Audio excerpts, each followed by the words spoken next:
Bravo, well done. Very good. Great, beautiful. Well, Justin, now you're a very, very, very good cellist, and you want some feedback. Well, I tell you what I want to tell you.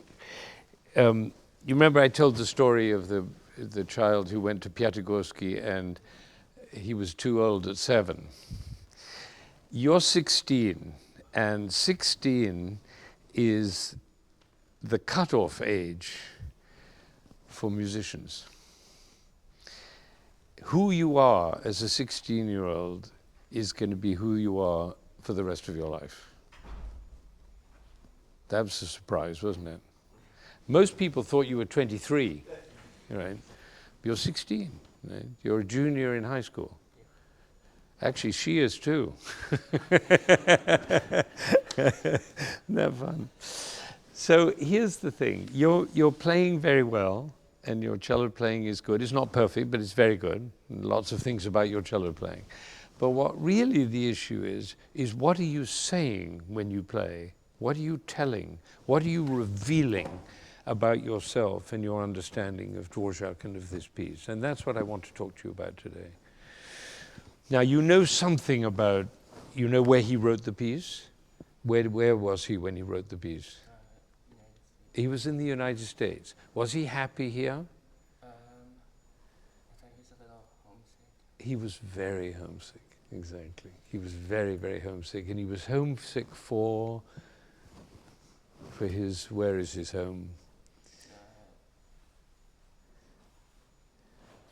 Bohemia. And one of the reasons we go on tour, when we go on tour, the youth orchestra goes on tour every year. We go every year. We used to go every other year, but now there aren't so many other years for me because I'm 80, so we have to do it every year, right? So one of the reasons we go on tour is so that the people in the orchestra can experience the places where this music was written. We were in Bohemia. We played in the hall in which Dvorak conducted his own music, and we heard the Czech Philharmonic play in the hall. I mean, it was just so moving, and to walk about the streets of Prague and this countryside in Czechoslovakia, and the deep love that he had for this country. So from the beginning, from the very first note, you're telling about your sadness, your defiance, even your anger. Can we just try that beginning? Do you have your part here, so in case I refer to it? Yeah, there we go. All right, so the chords, the incredible end of this, a long introduction. Do you know my teacher, did I tell this story? My teacher, Concerto, he made his debut when he was 19. He was going to make it when he was 9, but then his father said, no, you're going to go and study in Paris with Casals. And so he went for 10 years. And then he made his debut in the Salle Pleyel in Paris with this piece. And everybody in Paris was excited because it was the great new cellist Concerto. Everybody was talking about him. And he began that note, the chord and the brass, and he went, bang, and he threw his bow into the 11th row. Isn't that great? They had to do the whole introduction again. So that B is a very important note. So just do a few bars,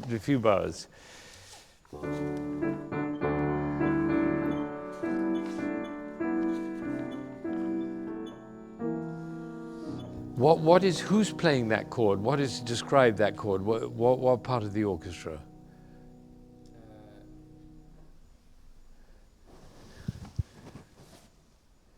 It's a very characteristic sound. Can you hear it in your ear? It's the brass. Right? It's the brass. Including 2 oboes. It was very hard for them to play soft enough. I sometimes tell only one. Shh. But the brass, play that chord. Right, and now you play. Yeah. It's not an attack. It's a cry. It's a noble cry. Not but do it again, B. No, don't attack it. No, can you make the beginning of the note really beautiful? So, wah, like a great singer, but a cry of noble pain. Yes. Good. And then those dee ya da da. Before it had been da ya da da da da da da da da da. Do you remember at the beginning in minori? And now it's in major.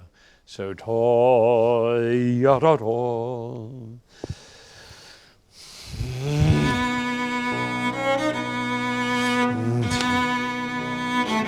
Good. I like what you did the second time because it's improvisation. He says quasi improvisando. Right?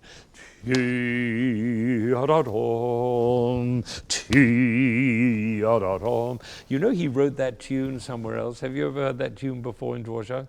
Da da da da da da da dee da da da. New World Symphony. He was in America, right? So try that again from dee da da da. No, I don't think that's da ya da da da da da. Yes.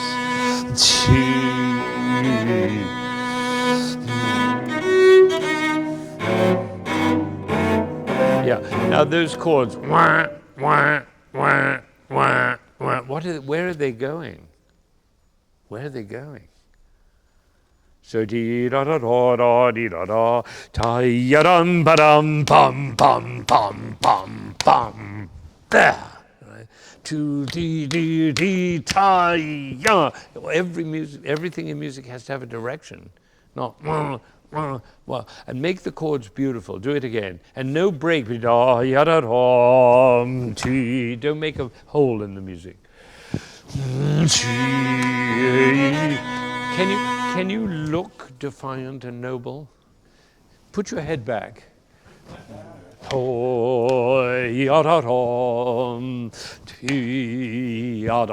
You're singing to the whole world.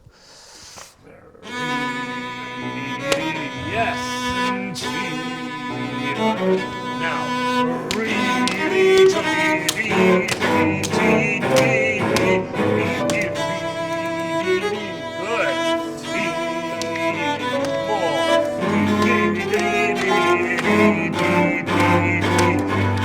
Now we're talking. The music has come alive. Always the music must be alive. Right. Great, beautiful. Do it one more time. Might have been a fluke. B chord. Now, wait. Defiant.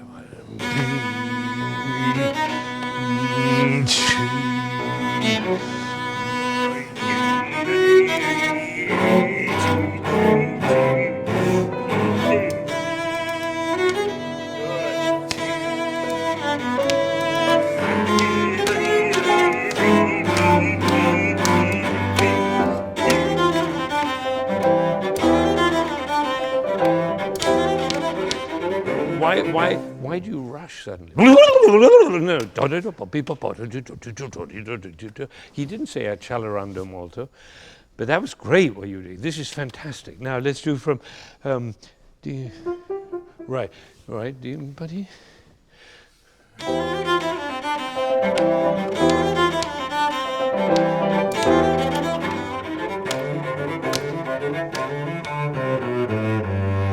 Good. Oh, great. I love that F sharp. Isn't that F sharp beautiful? And the F sharp makes the winds very exciting. They go boom, boom, boom, boom, boom, boom, boom, boom, boom, boom, boom, boom. So when you play that F sharp, whoa, it's not quite like this. It's more like telling a story, right? Inviting the winds. Do the same place. What's that about?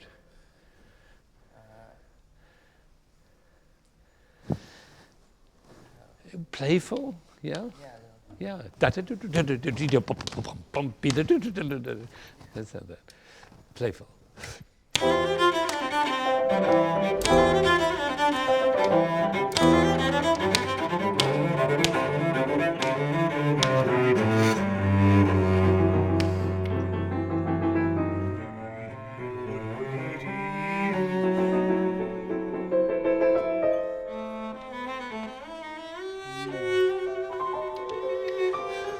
Who are you playing? Who are you accompanying? Her. No, not her. In the orchestra. Flute. So get out of the way so the flute can come forward. Do the F sharp, the first F sharp. F sharp. The low F sharp. Yes, right.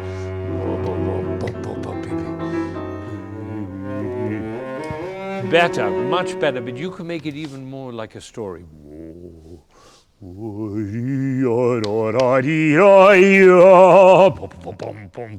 we try the first one?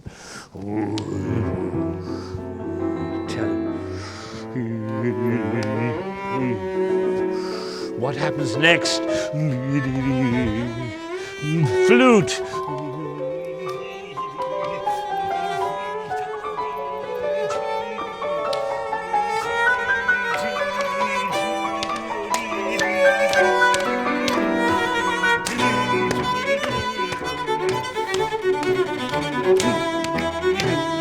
What is this? This is Czechoslovakian dancers. Right? Listen to this.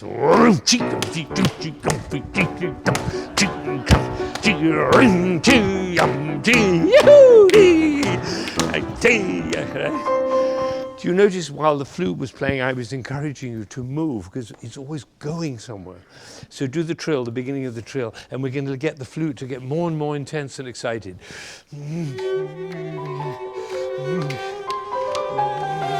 Are you excited? Inform your face about it.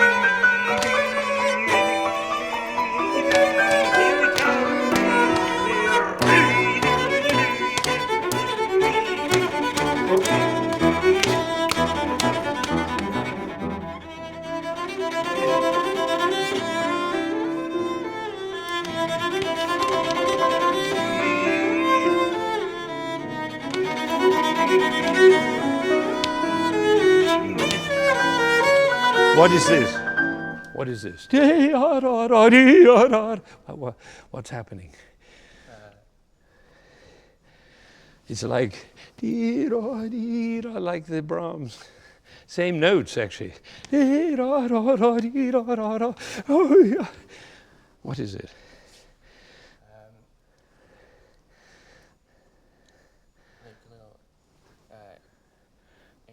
Well, yeah, angry and sad. Combination of angry and sad. He wants to be home. He misses his family. He left half his family in Czechoslovakia. And he loved America because America had so much energy and young people and all the ambition. He loved that. But he hated the fact that he missed home so much. Crying. The music is crying. But it was great. The Cossack dance was terrific. Should we try that again? From the B.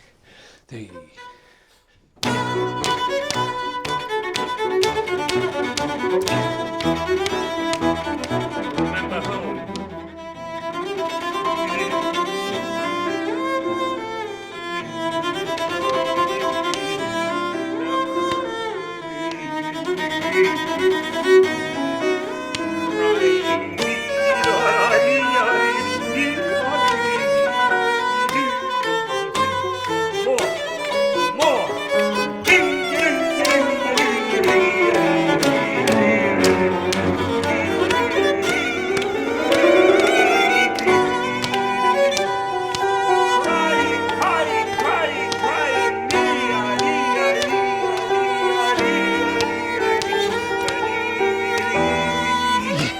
Yes.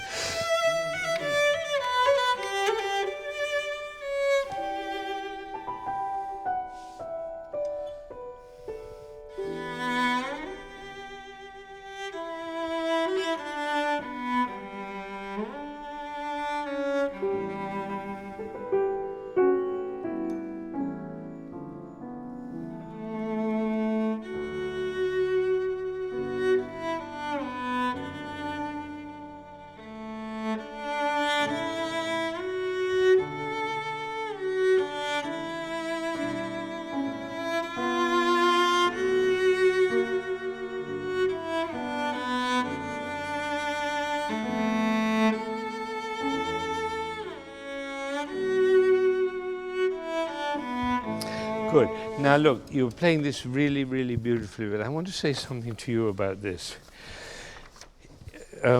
When he comes to this second theme, and it's one of the great themes any composer has ever written. I mean, nobody wrote more beautiful themes than Dvorak did. But he had a very specific idea. And I don't know if you've looked at the score recently, but when he comes to it, he says, for the theme, he says, a tempo. In tempo.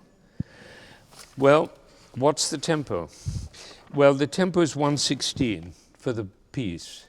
But then he doesn't want you to play quite at 1/16, so he says, in tempo, quarter note equals 100. You're doing about quarter note equals 80. You're so slow, and it's nowhere near the tempo. Think of it.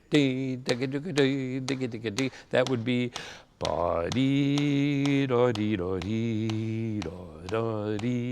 doesn't want that. But he wants something like that. He wants it to be in tempo. So let's see if we can get the same mood. The mood you had is beautiful, and keep it more in the tempo of the whole piece. So let's do, this was great, up to the G, that was fantastic. Did you feel great? Yeah. Oh my God, that was so beautiful. Good. So now let's go on and do from there, do from the B, G, yeah, from there. Now, D, 1, 2, 3,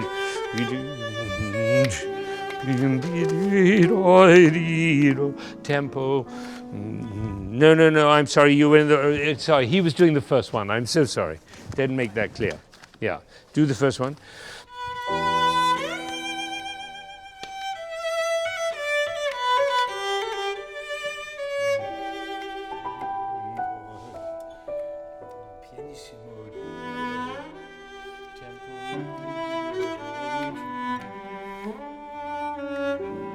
Now it's a dum dum bum.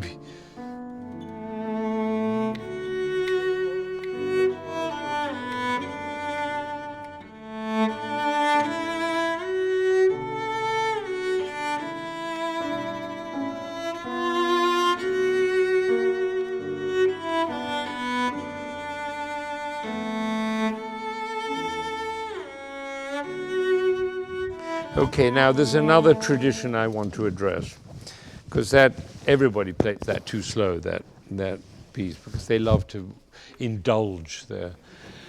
But there's another thing. He was very strange. He writes. Do you know what the dynamic he writes? No. Well, that's right, because you're a cellist, not a score reader. Of course, every cellist wants to play their mezzo forte. He wrote a pianissimo. He wrote pianissimo, then with a little added, he wrote dolce e molto sostenuto. And then spaghetti bolognese is written in there also. All right, so now let's see if we can get everything he wants. That's the 120, which is, the 100, which is very hard. You're still quite far away from it. I'll help, I'll conduct you this time. Okay, so here it is. Oh my gosh, I can't do this. Go. Start.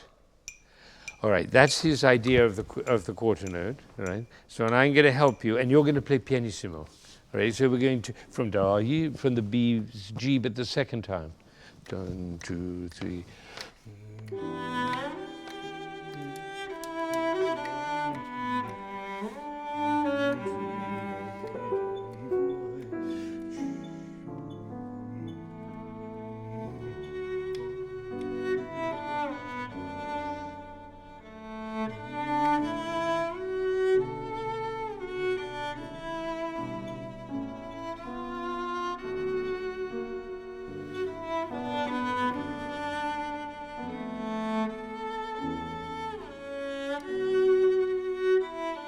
Beautiful. All right, great, beautiful. Now you know that Dvorak was married and had a family, but he was in love with do you know about that story? Yeah. Who was it? It was his wife's sister.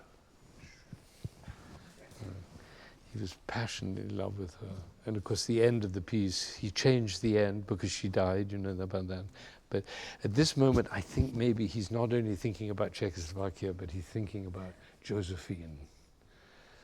Do you have somebody you've loved at some point? Not yet. No. Great, that's fine. Although she's at an advantage because she's lost somebody deep, right? So we have to fall in love in order to understand love, right? But you have some vague idea about it, right? When it comes, you're going to be so excited. And if it breaks up, great, because then you'll find out about loss, and that's fantastic. You know, it's so funny. Human beings are so funny. We fall in love, and then we lose it, and we think, oh, God, that's everything's lost. No, that's just the beginning, because you say, what next? Right? Okay, so now we do it again, and if you could imagine what it is to love somebody deeply who's far, far, far away, can you do that? And allow your face to be available. Right? Do you understand what I mean? I don't mean make faces. I mean allow your face to be available. So,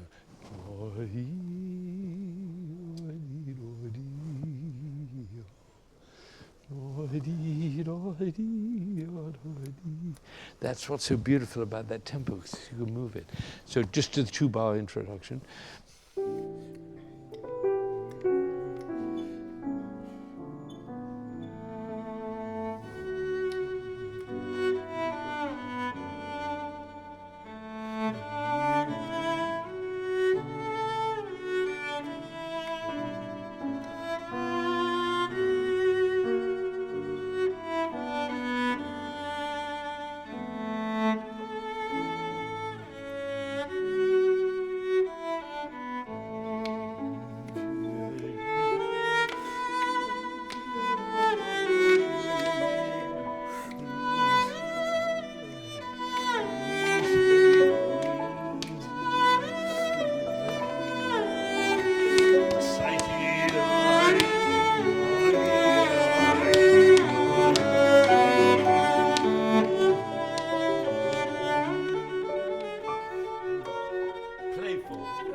Well done. Well done.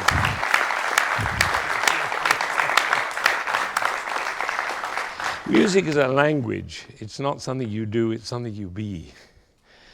It comes from inside. And therefore, the more experiences you have, the more losses, the more triumphs, the more joys, the more sorrows you have, the more you have available. It's like a painter has a whole thing, lots of different colors.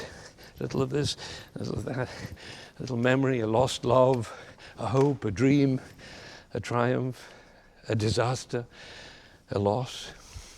That's how the composers, particularly these romantic composers, they were writing about themselves and their own lives. And they were broadening our experience of what it is to be a full human being. That's the purpose of this music. It tells us that there's more available than we have in our narrow lives. So we have to come with more than we normally bring to life. That's the crucial thing for you at 16. Because if you go on just being a good cellist, which is what you're doing well, and there are a lot of good cellists. There are one of the people who was adjudicating was Richard Dyer. He was the critic of the Globe for 33 years, the chief critic. He wrote, "My God, the cello section's good." Because, one cellist after another came to play, and they all play like this. But the question is, what do they have to say? That's the question. And if you don't face this now, what just happened to Jian was she gave up being a child. What I'm hoping you're going to do today is give up being a cellist and become an artist. And then the cello is your instrument. The cello is the thing you use, the instrument with which you speak, but it's not an end in itself. You get that? So every time, when you settle down to practice, after you've mastered a passage technically, ask yourself the question, what does it mean? What's it about? What's it about? What is it trying to say? And think and think and think and struggle until you've discovered that, and there's not necessarily only one answer to that question. It's not as if there's a library somewhere you can go and find out what, no, it's not a libretto for an opera, but it is an expression of human feeling. And if you can get in touch with that and make your own feelings available, and I don't mean just to the cello, I mean in life generally, to your relationships, to your friendships, to your everything you do, make everything available that you have. And then your life will unfold in a very rich and beautiful, and you'll be able to make an incredible contribution to the world. Otherwise, you're just going to be a good functionary. That's why 16 is so crucial. Do you understand that? That if you decide this now, that's the life you're going to lead, it's going to affect everything. The path you take, the way you deal with problems and setbacks and difficulties and joys, everything will be seen in a new way. That's why I give out the assignments, and Roz is the one who comes up with the assignments. Every week we have an assignment for the kids in the youth orchestra, something that will make them broaden the scope of who they are, so they don't just go through life just doing the things, the routine, the things that they've always done. And the assignment this week was, we had two parts, remember? It was see something the way you've never seen it before. Seen something you've never seen before. See something you've never seen before. Well, we did that just now, didn't we? Yeah. And the other was lead from happiness. Lead from happiness. Don't lead from sorrow or from fear or from anger. Lead from happiness. Boy, we could pass that message down to Washington, couldn't we? Well done. Very good. Bravo. Beautiful. You're great. You're great. Beautiful.